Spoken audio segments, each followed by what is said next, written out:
When he awoke, a dragon was watching him. At least it was staring in his general direction. Rincewind groaned and tried to dig his way into the moss with his shoulder blades, then gasped as the pain hit him. Through the mists of agony and fear, he looked back at the dragon.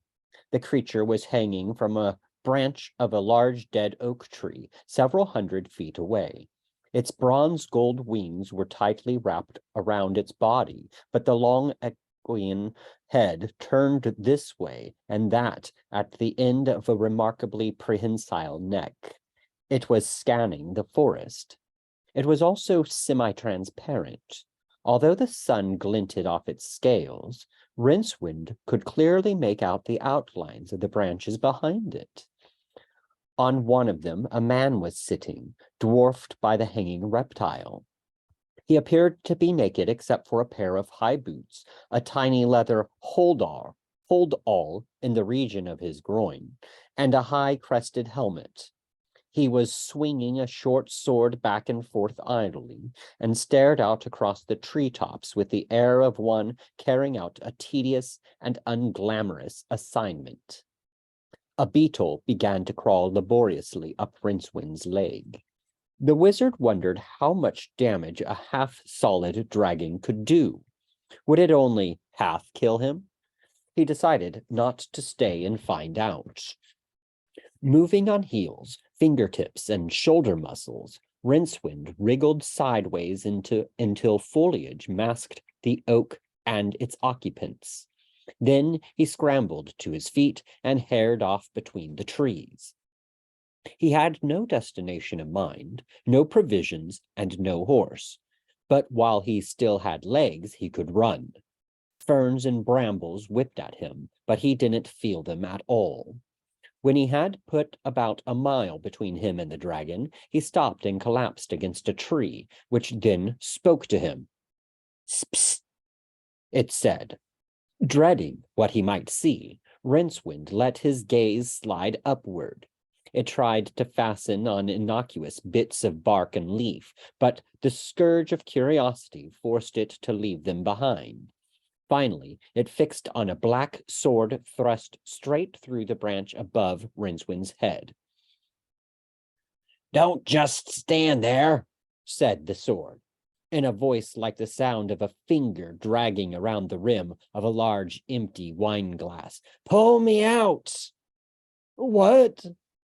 said Rincewind, his chest still heaving. "Pull me out," repeated Kring. "It's either that, or I'll be spending the next 1,000,000 years in a coal measure. Did I ever tell you about the time I was thrown into a lake up in the—" "What happened to the others?" said Rincewind, still clutching the tree desperately. "Oh, the dragons got them, and the horses, and that box thing. Me too, except that her run dropped me. What a stroke of luck for you." "Well," began Rincewind. Kring ignored him. "I expect you'll be in a hurry to rescue them," it added. "Oh, yes, well, so if you'll just pull me out, we can be off." Rincewind squinted up at the sword. A rescue attempt had hitherto been so far at the back of his mind that, if some advanced speculations on the nature and shape of the many-dimensioned multiplexity of the universe were correct, it was right at the front. But a magic sword was a valuable item. And it would be a long trek back home, wherever that was. He scrambled up the tree and inched along the branch. Kring was buried very firmly in the wood. He gripped on the pommel and heaved until lights flashed in front of his eyes.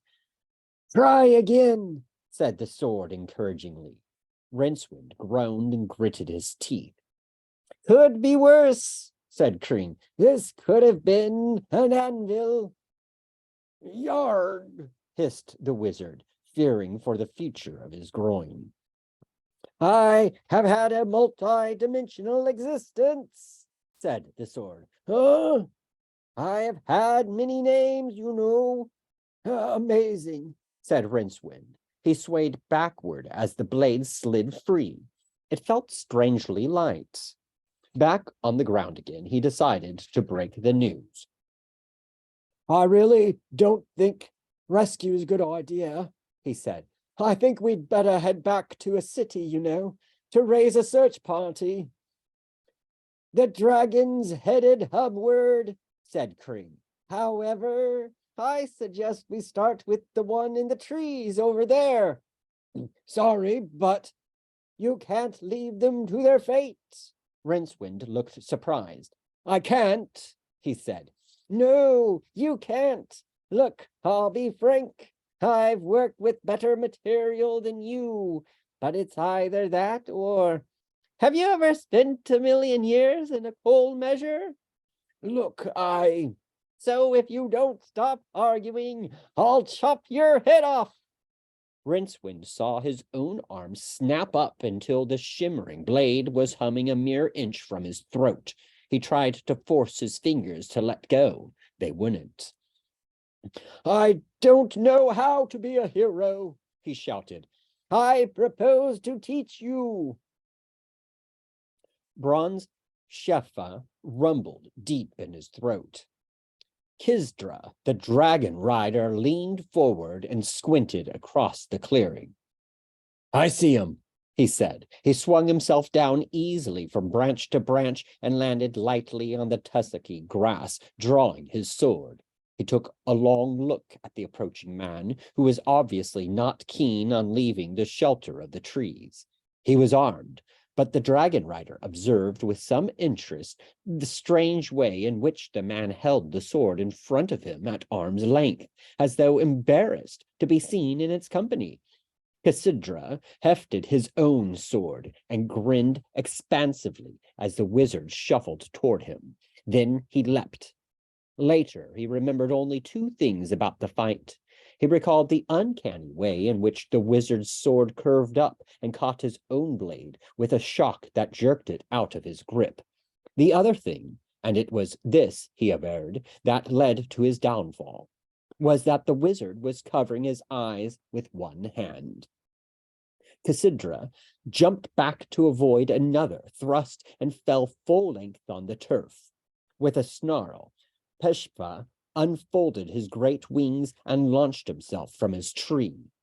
A moment later, the wizard was standing over him, shouting, Tell it that if it singes me, or let the sword go. I will, I'll let it go, so tell it. The tip of the black sword was hovering over Cassandra's throat. What was odd was that the wizard was obviously struggling with it, and it appeared to be singing to itself.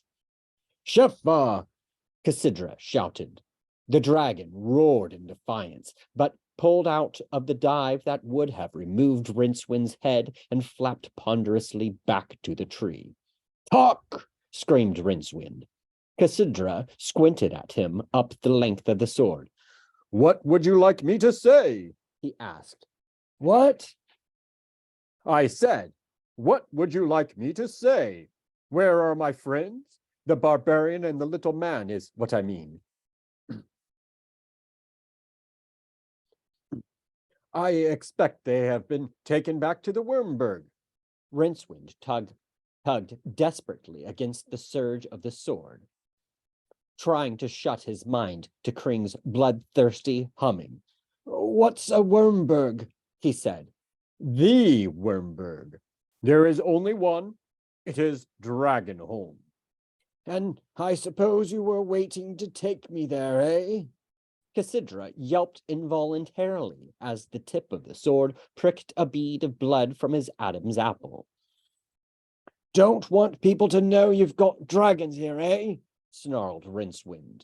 The dragon rider forgot himself enough to nod and came within a quarter inch of cutting his own throat. Rincewind looked around desperately and realized that this was something he was really going to have to go through with. Right then, he said as diffidently as he could manage. You'd better take me to this Wormburg of yours, hadn't you? I was supposed to take you in dead, muttered Cassandra sullenly. Rincewind looked down at him and grinned slowly. It was a wide, manic, and utterly humorless rictus.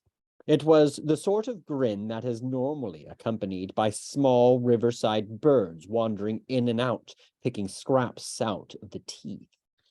"Alive will do," said Rincewind. "If we're talking about anyone being dead, remember whose sword is in which hand." If you kill me, nothing will prevent Peshwa killing you, shouted the prone dragon rider. "So what I'll do is, I'll chop bits off," agreed the wizard. He tried the effect of his grin again. "Oh, all right," said Cassandra sulkily. "Do you think I've got no imagination?" He wriggled out from under the sword and waved at the dragon, which took wing again and glided in toward them. Rincewind swallowed. "You mean we've got to go on that?" he said. Cassandra looked at him scornfully, the point of Kring still aimed at his neck. "How else would anyone get to the Wormburg?" "I don't know," said Rincewind. "How else?" "I mean, there is no other way. It's flying or nothing." Rincewind looked again at the dragon before him. He could quite clearly see through it to the crushed grass on which it lay, but when he gingerly touched a scale that was a mere golden sheen on thin air, it felt solid enough. Either dragon should exist completely or fail to exist at all, he felt. A dragon only half existing was worse than the extremes. "I didn't know dragons could be seen through," he said. Cassandra shrugged. "Didn't you?" he said. He swung himself astride the dragon awkwardly, because Rincewind was hanging on to his belt. Once uncomfortably aboard, the wizard moved his white-knuckle grip to a convenient piece of harness and prodded Cassandra lightly with the sword. "Have you ever flown before?" said the dragon rider without looking around. "Not as such, no." "Would you like something to suck?" Rincewind gazed at the back of the man's head, then dropped to the bag of red and yellow sweets that was being proffered. "Is it necessary?" he asked. "It is traditional," said Cassandra. "Please yourself." The dragon stood up, lumbered heavily across the meadow, and fluttered into the air.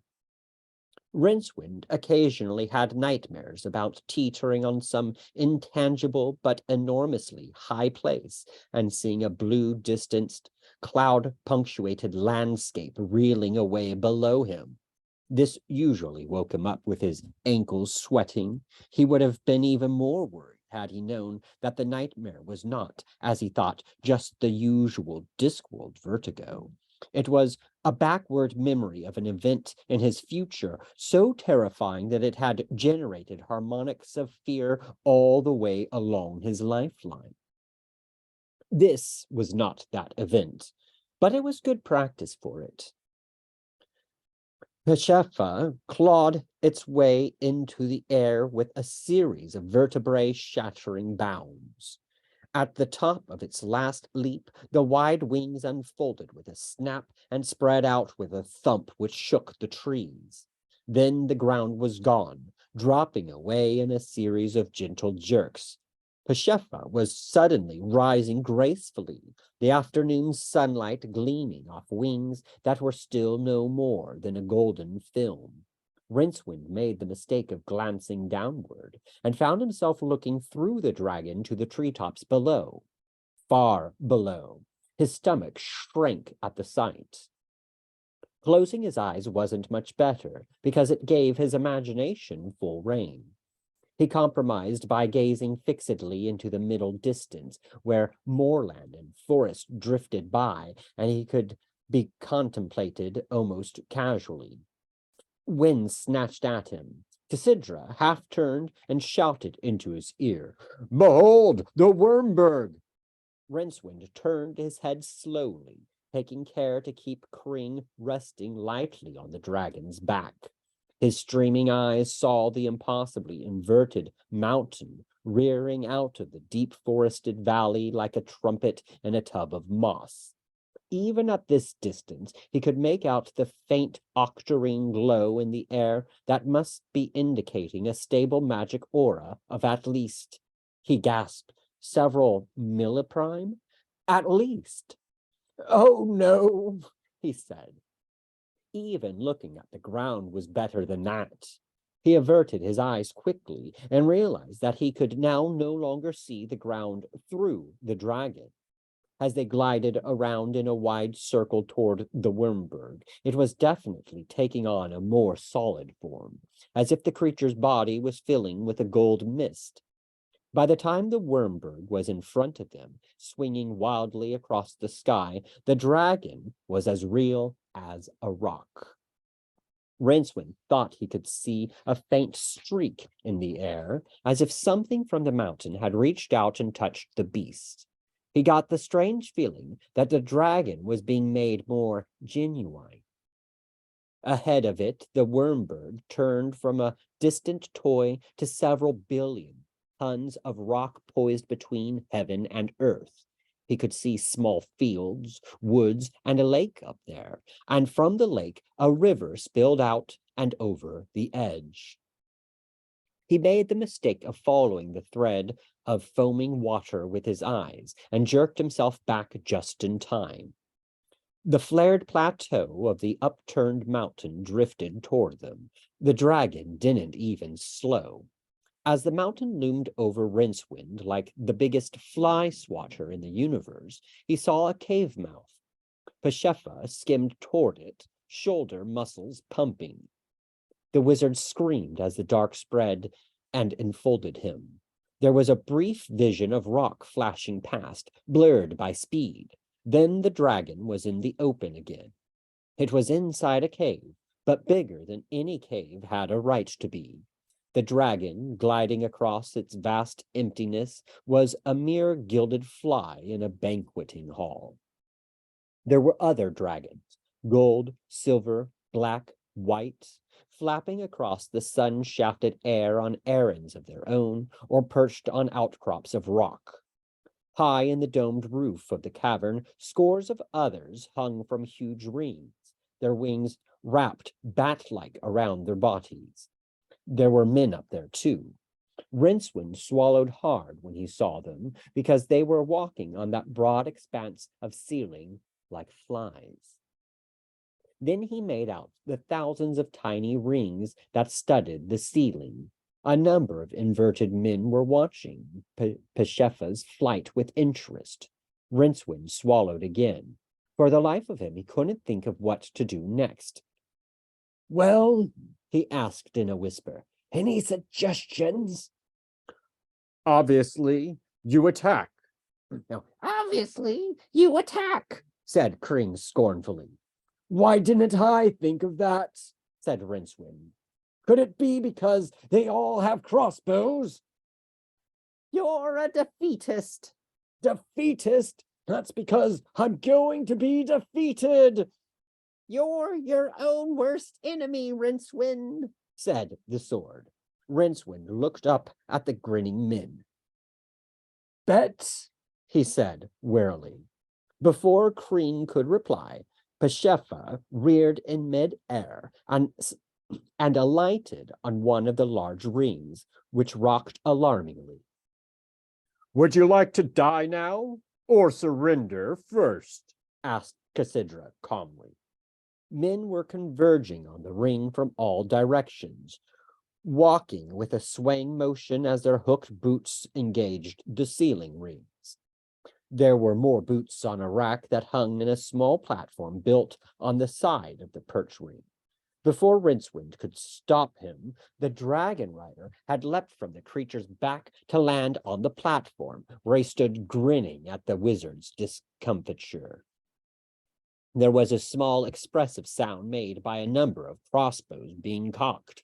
Rincewind looked up at a number of impassive, upside-down faces. The dragon folk's taste in clothing didn't run to anything much more imaginative than a leather harness studded with bronze ornaments. Knives and sword sheaths were worn inverted. Those who were not wearing helmets let their hair flow freely so that it moved like seaweed in the ventilation breeze near the roof. There were several women among them. The inversion did strange things to their anatomy. Rincewind stared. Surrender, said Cassidra again. Rincewind opened his mouth to do so. Kring hummed a warning, and agonizing waves of pain shot up his arm. Never! He squeaked. The pain stopped. Of course he won't, boomed an expansive voice behind him. He's a hero, isn't he? Rincewind turned and looked into a pair of hairy nostrils. They belonged to a heavily built young man hanging nonchalantly from the ceiling by his boots. What is your name, hero? Said the man, so that we know who you were. Agony shot up Rincewind's arm. I'm Rincewind of Ankh, he managed to gasp. And I am Lyort, Dragon Lord, said the hanging man, pronouncing the word with a harsh click in the back of the throat that Rincewind could only think of as a kind of integral punctuation. You have come to challenge me in mortal combats. Well, no, I didn't. You are mistaken. Cassidra, help our hero into a pair of hook boots. I am sure he is anxious to get started. No, look, I just came here to find my friends. I'm sure there's no... Rincewind began, as the dragon rider guided him firmly onto the platform, pushed him onto a seat, and proceeded to strap hook boots to his feet. Hurry up, Cassidra.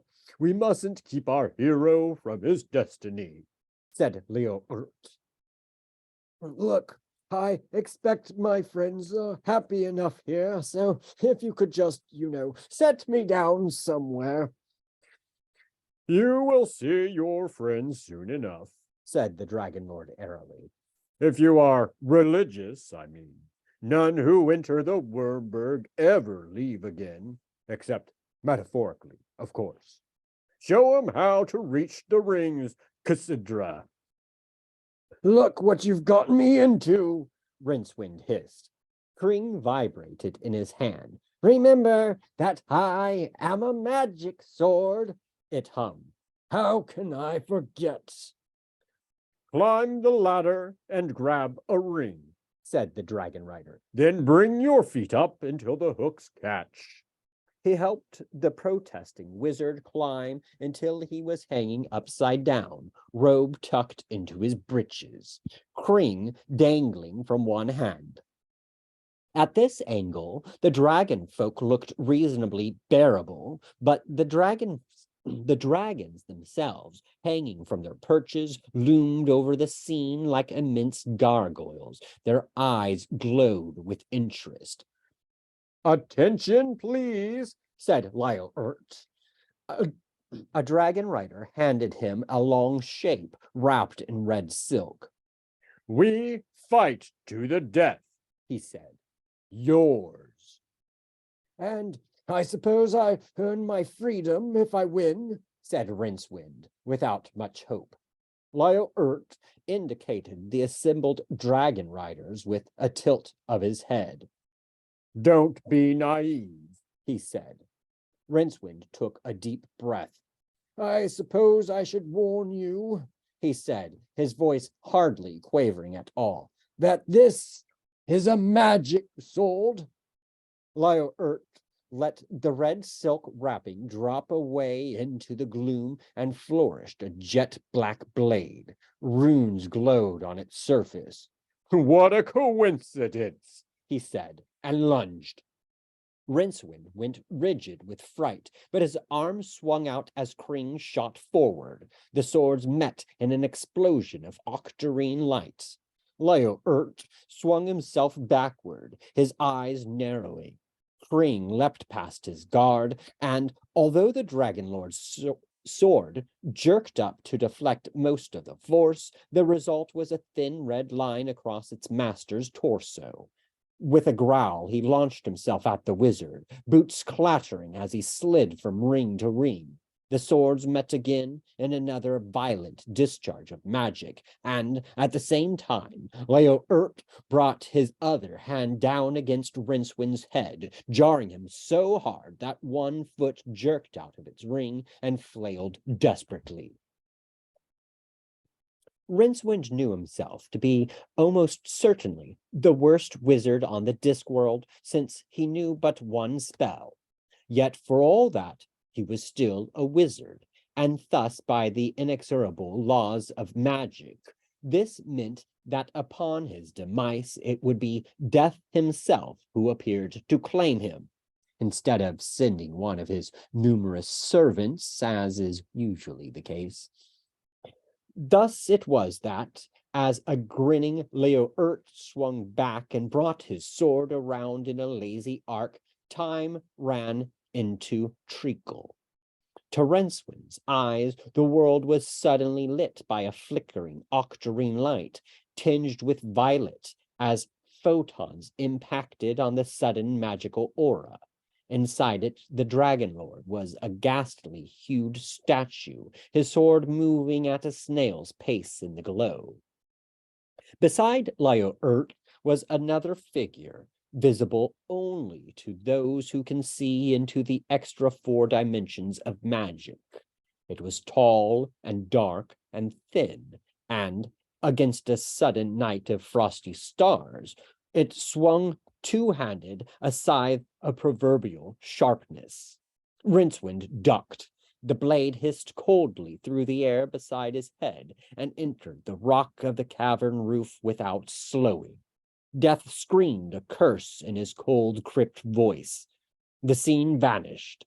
What passed for reality on the Discworld reasserted itself with a rush of sound. Leo Urt gasped at the sudden turn of speed with which the wizard had dodged his killing stroke, and with that desperation only available to the really terrified, Rincewind uncoiled like a snake and launched himself across the space between them. He locked both hands around the Dragon Lord's sword arm and wrenched. It was at that moment that Rincewind's one remaining ring, already overburdened, slid out of the rock with a nasty little metal sound. He plunged down, swung wildly, and ended up dangling over a bone-splintering death with his hands gripping the Dragon Lord's arm so tightly that the man screamed.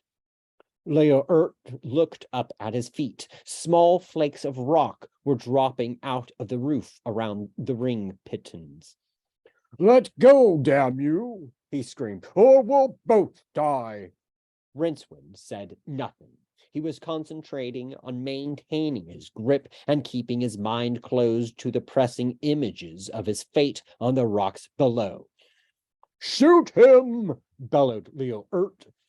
Out of the corner of his eye, Rincewind saw several crossbows leveled at him. Leo Urt chose that moment to flail down with his free hand, and a fistful of rings stabbed into the wizard's fingers. He let go. Two-Flower grabbed the bars and pulled himself up. "See anything?" said Harun from the region of his feet. Just clouds. Harun lifted him down again and sat on the edge of one of the wooden beds that were the only furnishings in the cell. "Bloody hell," he said. Don't despair, said Two-Flower. "I'm not despairing." I expect it's all some sort of misunderstanding. I expect they'll release us soon. They seem very civilized. Harun stared at him from under bushy eyebrows. He started to say something, then appeared to think better of it. He sighed instead. And when we get back, we can say we've seen dragons. Two-Flower continued. What about that, eh? Dragons don't exist, said Harun flatly. Codas of Chimera killed the last one 200 years ago.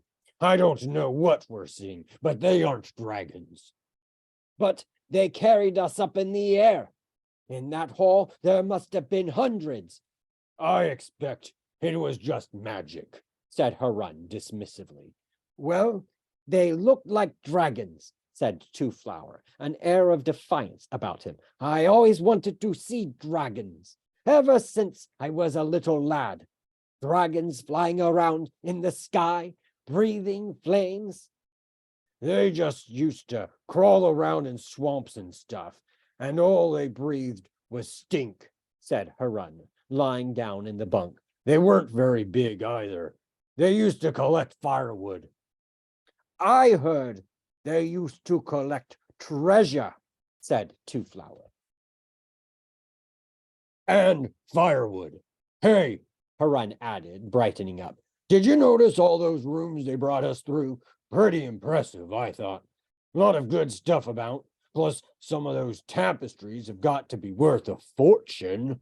He scratched his chin thoughtfully, making a noise like a porcupine shouldering its way through gorse. What happens next? Asked Two Flower. Harun screwed a finger in his ear and inspected it absently.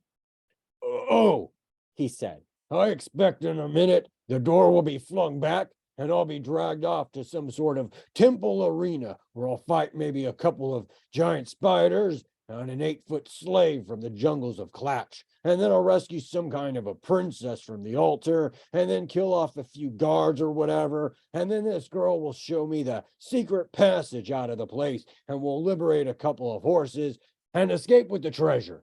Harun leaned his head back on his hands and looked at the ceiling, whistling tunelessly. All that? Said Two Flower. Usually. Two Flower sat down on his bunk and tried to think. This proved difficult because his mind was awash with dragons. Dragons! Ever since he was 2 years old, he had been captivated by the pictures of the fiery beasts in the Octarine fairy book. His sister had told him they didn't really exist, and he recalled the bitter disappointment. If the world didn't contain those beautiful creatures, he'd decided, it wasn't half the world it ought to be. And then later, he had been bound apprentice to Ninereeds, the master accountant, who in his gray-mindedness was everything that dragons were not, and there was no time for dreaming. But there was something wrong with these dragons. They were too small and sleek compared to the ones in his mind's eye. Dragons ought to be big and green and clawed and exotic and fire-breathing, big and green with long, sharp... Something moved at the edge of his vision, in the furthest, darkest corner of the dungeon. When he turned his head, it vanished, although he thought he heard the faintest of noises that might have been made by claws scrabbling on stone. "Harun," he said. There was a snore from the other bunk. Two Flower padded over to the corner, poking gingerly at the stones in case there was a secret panel. At that moment, the door was flung back, thumping against the wall. Half a dozen guards hurtled through it, spread out, and flung themselves down on one knee. Their weapons were aimed exclusively at Harun. When he thought about this later, Two Flower felt quite offended. Harun snored. A woman strode into the room. Not many women can stride convincingly, but she managed it. She glanced briefly at Two Flower, as one might look at a piece of furniture, then glared down at the man on the bed. She was wearing the same sort of leather harness that the dragon riders had been wearing, but in her case it was much briefer. That and the magnificent mane of chestnut red hair that fell to her waist was her only concession to what even on the Discworld passed for decency. She was also wearing a thoughtful expression. Harun made a glubbing noise, turned over, and slept on. With a careful movement, As though handling some instrument of rare delicacy, the woman drew a slim black dagger from her belt and stabbed downward. Before it was halfway through its arc, Harun's right hand moved so fast that it appeared to travel between 2 points in space without at any time occupying the intervening air. It closed around the woman's wrist with a dull smack. His other hand groped feverishly for a sword that wasn't there. Harun awoke. "Grr," he said, looking up at the woman with a puzzled frown. Then he caught sight of the bowman.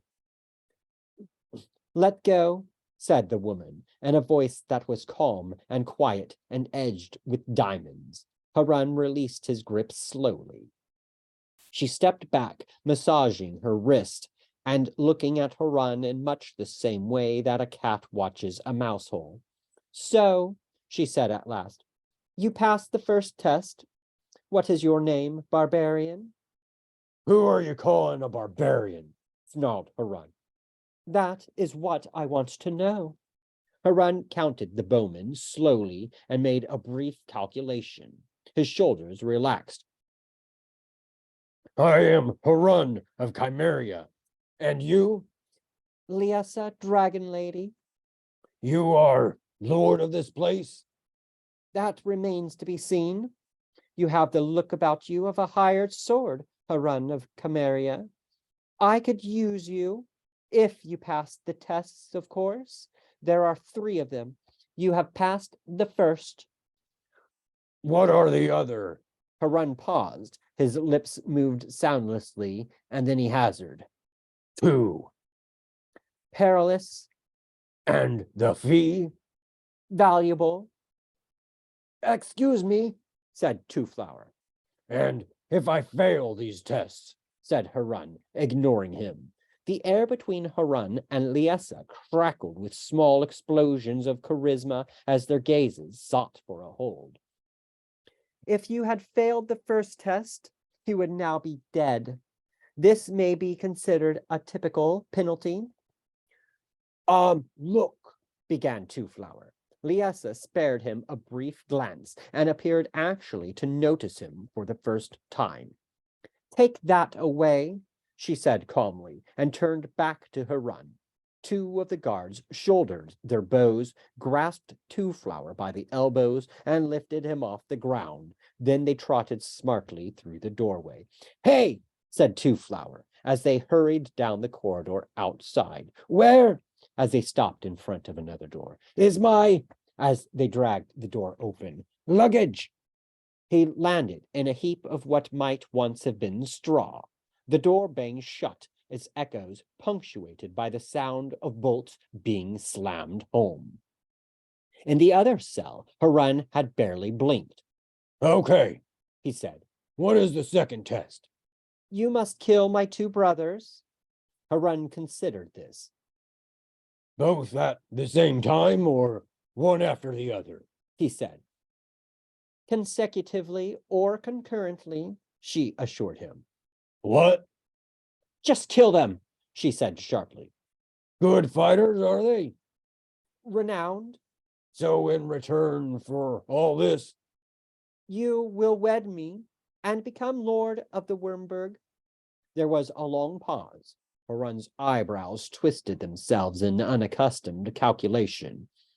I get you and this mountain? He said at last. "Yes." She looked him squarely in the eye, and her lips twitched. "The fee is worthwhile, I assure you."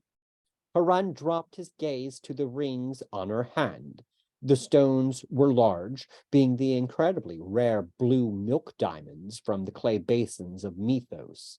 When he managed to turn his eyes from them, he saw Liessa glaring down at him in fury. "So calculating," she rasped. "Harun the barbarian, who would boldly walk into the jaws of death himself?" Harun shrugged.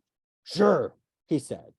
the only reason for walking into the jaws of death is so's you can steal his gold teeth. He brought one arm around expansively, and the wooden bunk was at the end of it.